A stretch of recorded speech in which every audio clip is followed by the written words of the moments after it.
기업마다 그 기업을 이끌어가는 경영 철학이 있습니다. 우리 일본의 중견 기업인 미라이 공업은 1965년 창업주인 야마다 아키오의 창업 이래 한 번도 적자를 내본 적이 없는 회사로 알려져 있습니다. 창업자의 특별한 경영 방식이 있는데 그것이 인간 중심의 경영 철학입니다. 사람을 얼마나 믿고 생각하는지 모릅니다. 그래서 이 회사에 1100명이 되는 모든 직원이 정규직입니다. 그리고 정년은 모두가 다 70세가 보장되어 있고 연간 휴일이 1년에 143일이 됩니다. 그리고 4시 45분이 되면 칼퇴근, 무조건 퇴근해야 되고 하루의 근무 시간이 7시간이 넘으면 안 됩니다.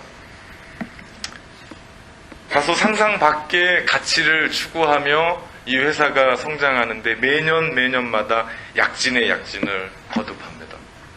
한 번도 적자를 내본 적이 없는. 그래서 수많은 젊은이들이 이 회사에 가고 싶어하는 꿈의 직장이라고 생각하는. 그리고 생각해보면 이 기업에서 나오는 물건은 사고 싶다는 생각이 들어요. 얼마나 사람을 생각하고 만들었을까. 직원도 그렇게 배려하는데 그 물건 사람을 우에 쓰기 위해서 만든 그 물건이라면 나도 그거 사고 싶다. 그런 마음이 들지 않을까요? 그래서 이 기업이 발전하고 발전한다라고 이야기합니다. 하나님 나라의 경영 방침은 무엇일까요? 하나님의 나라는 어떻게 움직여 갈까요? 저는 오늘 여러분과 이런 이야기를 해보도록 하겠습니다. 예수님은 제자들을 부르시면서 오늘 이런 말씀을 하세요. 아무든지 나를 따라오려거든 자기를 부인하고 날마다 자기 십자가를 지고 나를 따를 것이다. 하나님 나라의 경영 방식이 한 가지가 있다면 그것은 바로 제자입니다. 제자 삼고 제자를 기르는 일. 그러면서 이 나라의 한 가지 경영 방침은 와서 죽으라라는 겁니다. Come and die. 들으면 무슨 공포영화 같아요. 섬뜩해요. 무서워요. 와서 죽으래요. 와서 같이 놀자는 것도 아니고 와서 같이 뭔가를 하자는 것이 아니고 와서 죽으래요. 예수님의 제자의 심벌은 십자가입니다. 예수님이 굳이 십자가를 기독교의 심벌로 선택하셨을까? 사실 기독교 심벌은 다른 것도 많거든요. 생각해보면 목자의 지팡이, 보호의 의미잖아요. 평화의 상징, 비둘기, 희망의 상징, 무지개, 근사하잖아요. 나이스하잖아요. 이런 거 다 두고 왜 예수님은 피투성이인 그 나무 기둥을 기독교의 심벌로 선택하셨을까? 생각해보게 됩니다. 그러고 보면 우리 예수님은 많은 사람이 모이는 것에 대해서 그렇게까지 관심이 없었던 것 같습니다.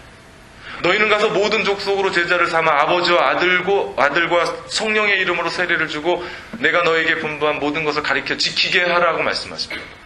주님은 모든 족속으로 가래요. 가서 제자 삼으래요. 주님 그렇게 말씀하지 않으셨습니다. 너희는 모든 족속으로 가서 많은 사람들을 끌어 모아라. 그리고 내가 너희에게 분부한 것 가리키라. 이렇게 말씀하지 않으시고 너희는 모든 족속으로 가서 제자 삼아라. 제자 삼아라 라고 우리 주님 말씀하셨습니다. 그리고 우리 주님 가만히 생각해보면 성공에 대해서 그다지 크게 신경 쓴 것 같지 않습니다. 오직 그분의 관심은 십자가에 있었습니다. 십자가가 무엇입니까? 십자가는 로마가 식민지 통치를 위해서 사용했었던 처형 도구 중에 가장 악랄하고 잔인한 방법이었습니다. 공개적으로 많은 사람들이 보는 공개적으로 가장 잘 보이는 그곳에 로마의 힘과 권위를 드러내며 함부로 반항하거나 함부로 입 놀렸다간 이렇게 될 거다. 그러면서 사람을 죽이는 심벌이었습니다. 때로는 팔레스타인의 먼지 날리는 도로에 한꺼번에 2,000명의 사람들을 십자가에 걸어놓고 죽였습니다. 그러니 그것을 보고 난 사람들은 반항할 수가 없는 겁니다. 무서운 얘기입니다. 가슴 떨리는 얘기입니다. 그거 한번 보면 더 이상 말이 나오지 않습니다. 그거 한번 보면 반항하지 못합니다. 아니, 반항할 수 없게 만드는 것이 십자가입니다. 그 십자가의 처형은 그냥 나무에 달리는 것쯤이 아닙니다. 예수님의 행적을 보면 병사들은 예수님을 잡아다가 심하게 욕보이고 조롱하고 침뱉습니다. 정말 인간 밑바닥까지 어떤 인간의 존엄, 인간의 인격을 짓밟아 버립니다. 그리고 벌거벗기고 사람의 두 손을 묶은 채 등을 채찍으로 때리는데 그 가죽 채찍 끝에는 동물의 뼈가 붙어 있습니다. 한번 때려서 붙어버리면 살점이 떠져나가는. 얼마만큼 때리냐? 횟수가 기록되어 있지 않습니다.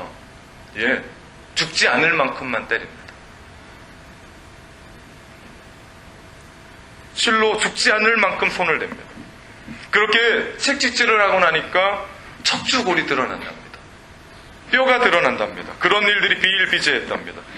인사불성으로 채찍을 당한 뒤 십자가를 져야 하니 뼈가 드러난 그 상처 위에 그 육중한 십자가, 그 나무가 그 상처 위에 놓였다고 생각해 보십시오. 얼마나 고통스러웠겠습니까? 이거는 참을 수 없는 고통입니다. 그리고 예수님은 그 좁은 비아 돌로로사의 길을 십자가를 지고 힘들게 걸어가십니다. 그러니 비틀거리고 쓰러지는 것은 당연한 일일지도 모릅니다. 십자가를 지고 예수님을 따르는 길은 그렇게 고통스럽고 그렇게 고난의 길입니다. 생각해 보십시오. 그분은 창조주십니다. 그분은 우주의 주인이십니다. 그분은 만왕의 왕이십니다. 구세주십니다. 그런 분이 아무것도 아닌 피조물인 인간에게 침뱉음을 당하시고 욕을 당하시고 그렇게 죽으십니다. 그분의 발 앞에는, 그분의 발 아래는 세상이 있습니다. 그런데도 그분은 세상의 발을 씻겨주신 분이십니다. 그러면서 주님은 우리에게 너 나 따르려고 하느냐? 그러면 너 십자가 져야 된다고 말씀하십니다. 주의 인도하심 따라, 주의 인도하심 따라 어디든지 주와 함께 내가 가겠습니다. 우리가 찬양했던 그 찬송과 고백은 여기까지입니다. 이 땅에 예수님의 제자로 겸손하게 그 십자가 가지고 아무것도 아닌 존재로 낮아져서 살아가겠다라는 겁니다. 나는 없습니다. 그런 고백입니다. 바울이 고백한 대로 빌립보서 2장 5절에 너희 안에 이 마음을 품으라 곧 그리스도 예수의 마음이니 그는 근본 하나님의 본체시나 하나님과 동등됨을 취할 것으로 여기지 아니하셨다라고 말씀합니다. 이 사람이 예수님의 제자입니다. 예수님의 제자는 자기 스스로가 아무것도 아닌 존재로 예수님이 하셨던 그 자세, 그 방법, 그것 그대로를 살아가는 사람이 예수님의 제자입니다. 그것이 십자가를 지는 삶입니다. 거기에는 우리가 지금까지 해왔었던 삶의 유령이 통하지 않습니다. 거기에는 지금까지 우리가 살았었던 대충대충의 삶이 거기에는 통하지 않습니다. 왜냐하면 십자가는 어디로 매나 고통스러운 도구이기 때문에, 십자가는 어디로 매나 어렵고 고통스러운 일입니다. 고난입니다. 고통입니다. 주님은 그것을 우리에게 지라고 말씀합니다. 그리고 너 나 따라오라. 가끔 이런 생각을 하시는 분들이 있어요. 하나님의 아들 예수 그리스도 믿는데 만사가 순조롭고 다 잘되고 인생이 푸르려 가야 되지 않겠냐. 건강하고 사업도 잘되고 흥왕해야 되지 않겠냐고 묻습니다. 종교가 그런 것 아니냐라는 질문입니다. 맞습니다. 종교는 그런 겁니다. 그런데 기독교는 종교가 아닙니다. 기독교는 생명 그 자체입니다. 그래서 성경은 말합니다. 예수님을 따르기로 결심한 것 때로는 참을 수 없을 만큼 고통스러운 십자가를 감내하는 것이다. 왜냐하면 그 길만이 생명이기 때문에, 그 길만이 생명의 길이기 때문에 다른 방법은 없습니다. 누가복음 6장에 보면 인자로 말미암아 사람들이 너희를 미워하고 멀리하고 욕하고 너희 이름을 악하다 하여 버릴 때에는 너희에게 복이 있도다 말씀합니다. 이게 복이래요.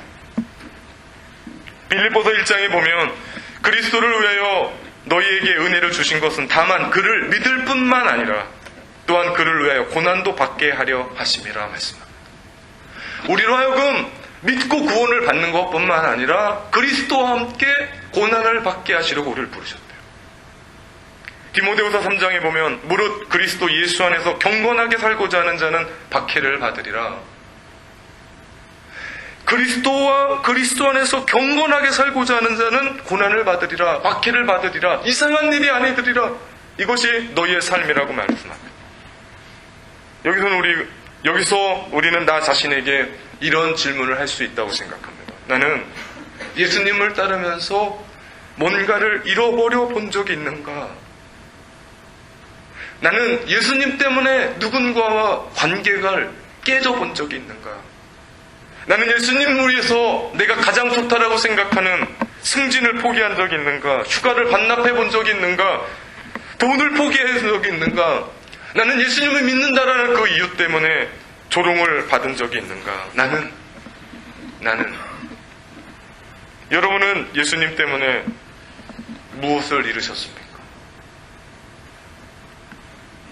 만약에 우리가 신앙생활하면서 아무것도 잃어버리지 않았다, 잃은 것이 없다, 혹 나는 교회 다니면서 한 번도 내 것을 희생한 적이 없다, 그렇다면 한 가지는 확실합니다. 나는 지금까지 한 번도 십자가를 져본 적이 없는 겁니다. 다시 말하면 나는 예수님의 제자가 아니라는 것을 보여주는 증거입니다. 여러분 어떻습니까? 예수님은 채찍을 맞으시고 십자가를 지고 해골이라고 하는 골고다에 가서 양손과 양발에 못을 박히시고 물과 피를 다 쏟으시기까지 시간이 지나서 운명하십니다. 몇 시간째에 한 병사가 예수님의 옆구리를 창으로 찌르자 물과 피를 쏟으시고 죽음을 확인합니다. 내가 예수님을 따른다라고 얘기하고 예수님의 제자가 된다라고 하는 그 삶은 나의 욕심, 나의 꿈, 나의 계획은 십자가에서 다 죽어야 된다는 사실을 그대로 보여주는 겁니다. 나는 없습니다. 적어도 예수님의 제자가 되는 순간 우리 자신은 끝내야만 합니다. 나는 없습니다. 나는 없고 예수님만 있습니다. 나의 계획은 없습니다. 나의 욕심은 없습니다. 나의 미래는 없습니다. 그냥 주님과 따라가는 겁니다. 그분이 말씀하시면 그분의 길을 가는 겁니다. 그분이 나에게 요청하시면 내가 그 길을 살아내는 겁니다. 주님이 나에게 뭔가를 주셔서 그 일을 하라고 하시면 내가 그 일을 하는 겁니다. 내가 욕심껏 가지고 내가 욕심껏 벌고 내가 욕심껏 올라가는 것이 아니라 주님이 네가 필요하다고 그러셔서 올리시면 올라가는 거고, 주님이 내가 너에게 주겠다 그러면 한없이 받는 거고, 주님이 내가 너를 왜 사용하겠다 그러면 내가 그 자리에 서서 사용되는 삶을 이야기합니다. 이것이 주님 따라가는 삶입니다. 십자가는 한 가지입니다. 그건 죽음입니다. 여러분이 지금 고통당하고 있고 삶의 어떤 무게를 가지고 있는 것 십자가라고 이야기하는데 그건 어떤 의미에서는 십자가 아닙니다. 십자가는 죽는 겁니다. 이것만큼 확실한 건 없습니다. 죽는 겁니다. 내가 십자가 치면 죽는 겁니다. 그 당시 가장 혐오스럽고 부끄러운 십자가, 주님 말씀하시는 겁니다. 너 그거 지고 나를 와서 죽으라. 다른 방법이 없습니다. 다른 길이 없습니다. 이 길만이 예수님의 제자가 되는 길입니다. 그렇습니다. 우리를 그렇게 부르신 겁니다. 모든 사람을 그렇게 부르신 겁니다. 생각해 보십시오. 당시 예수님이 이 말씀하셨을 때 그들의 반응이 어땠을까? 오늘 예배의 분위기도 이런데 그때 십자가는 금기였습니다. 팔레스타인의 먼지 날리는 그 도로에 그 수많은 사람들이 십자가에서 죽었을 때 사람들의 십자가의 이야기는 금기였습니다. 가족 안에서 식사하다가 누군가가 실수로 십자가 이야기하면 먹던 수저를 딱 놓고 벌떡 일어날 만큼 절대 말해서는 안 되는 금기의 이야기였는데 주님은 모든 사람들에게 대놓고 그 금기의 얘기, 십자가의 이야기라는 겁니다. 너희가 나를 따라오려느냐? 그러면 너희가 생각하고 있는 그 십자가 가지고 나를 따라야 된다. 생각해봤습니다. 누가 갔을까? 누가 따라갔을까? 오늘날 많은 그리스도인과 교회가 너무나 부담스럽고 치욕스러운 십자가 메시지를 내던집니다. 그 결과 제자를 제처하는, 제자라고 이야기하는, 자처하는 사람들은 많은데 진짜 제자가 없는, 교회만 왔다 갔다 하는 피상적인 신앙인들만 가득 차 버린 교회가 되고 말았습니다. 이것이 오늘날의 교회의 비극입니다. 그래도 전 다행이에요. 오늘의 십자가 이야기, 제자 이야기 6번째거든요. 매년마다 제가 10번씩은 이 설교하는 것 같아요. 근데 저보고 한 번도 누군가가 목사님 그 설교 그만하십시오라고 하는 사람이 없기 때문에. 요즘 교회가요, 이런 설교하면 힘들다고 목사님한테 컴플레인 한대요. 그 설교 그만해 주셨으면 좋겠다.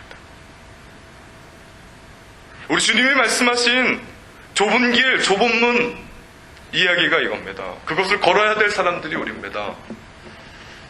비아 돌로로사의 그 길 주님께서 걸어야 된다고 우리 가운데 말씀하십니다. 예수님의 제자들은 다 그 길 걸었습니다. 마태는, 전설에 따르면 마태는 에디오피아에서 칼을 맞아 그의 생을 마감합니다. 마가는 이집트의 알렉산드리아에서 말에 끌려다니다가 숨이 멎어버렸습니다. 숨이 끊겼습니다. 누가는 그리스에서 교수형을 당합니다. 베드로는 십자가에서 거꾸로 매달려 죽습니다. 도마는 인도에서 선교여행 중에 칼에 찔려 죽고, 예수님의 형제 유다는 믿음을 버리지 않았다라는 죄로 화살에 맞아 죽습니다. 야고보는 예루살렘에서 참수형을 당합니다. 예수님을 따르겠다는 말은 곧 자신에 대해서 죽겠다는 말입니다. 그리고 그들은 모두 그렇게 죽었습니다. 그 죽음이 2000년 역사가 흐르면서도 이 복음이 계속해서 흘러왔었던 순교의 역사입니다. 사람은 누구나 편하게 살고 싶어 합니다. 이것이 인지상정입니다. 천성적으로 십자가보다는 안락한 것 추구하는 존재입니다. 저도 그렇습니다. 저도 그만 소리 지르며 설교하고 싶습니다. 저도 나이스하게, 흥분하지 않고 지성인답게, 그리고 쿨하게 웃기면서 설교하고 싶습니다. 저도 사람 웃길 줄 알거든요. 네, 다들 못 믿겠다는 얼굴이신데 한 번도 안 웃겨서. 저도 사람 웃길 줄 압니다. 그런데요, 이 자리에 서기만 하면 주님의 십자가가 보입니다.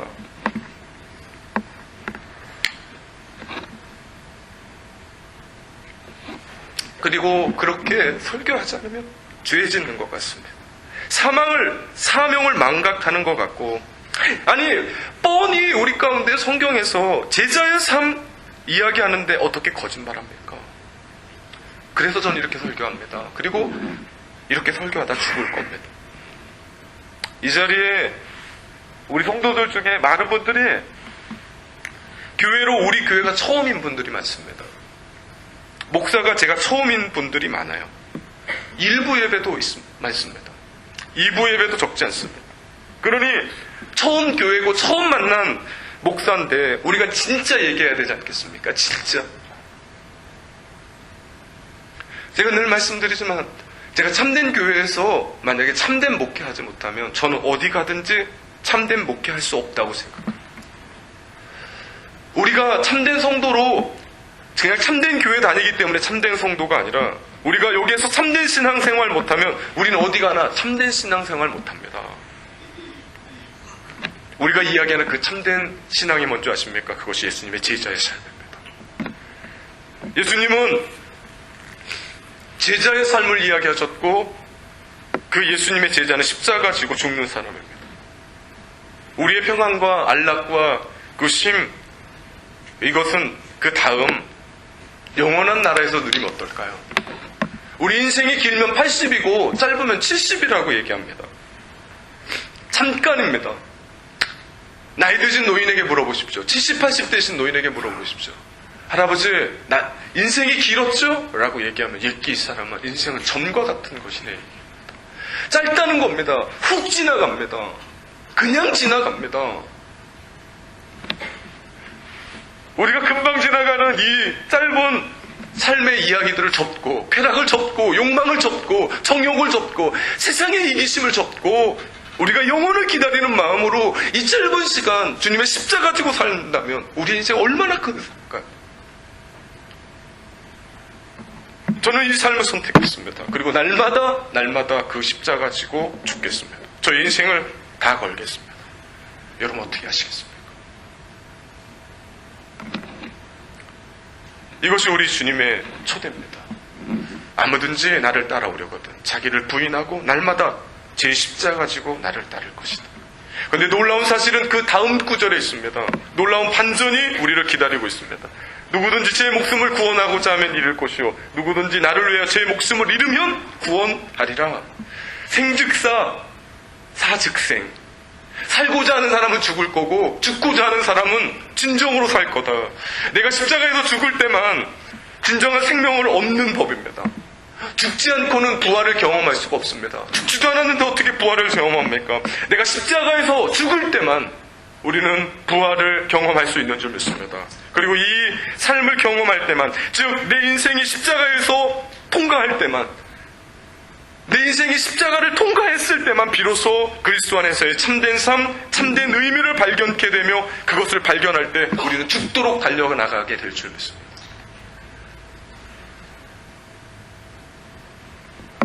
뉴스에 나온 동영상을 오늘 아침에 잠깐 봤는데,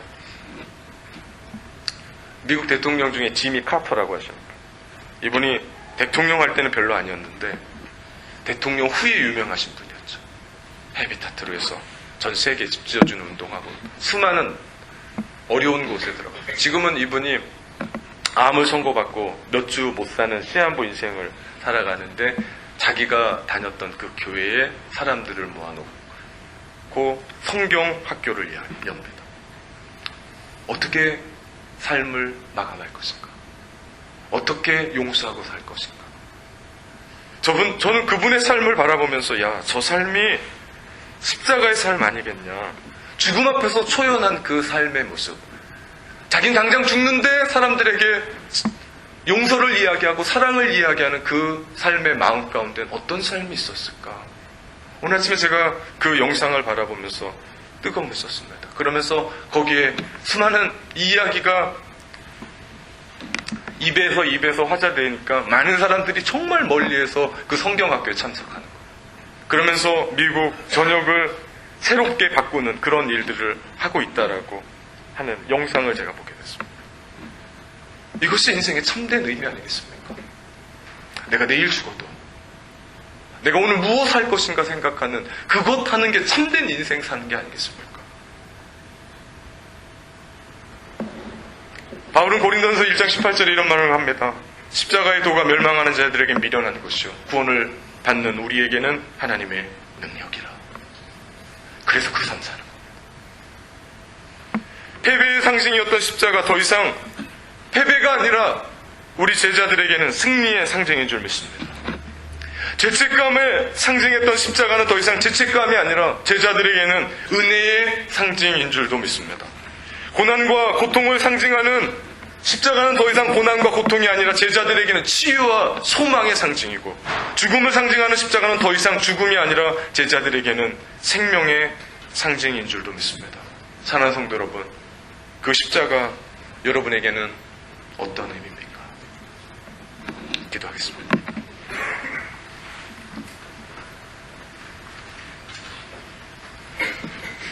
십자가 지고 죽으러 오라고 말씀하십니다. 주와 함께 고난받고 죽으라고 우리를 부르십니다. 그 길 가겠습니다. 그 길 걸으며 예수님의 제자로 주님과 함께 남은 인생 놀라운 일하며 사는 우리 모두가 되게 하여 주옵소서. 예수님의 이름으로 기도합니다. 아멘.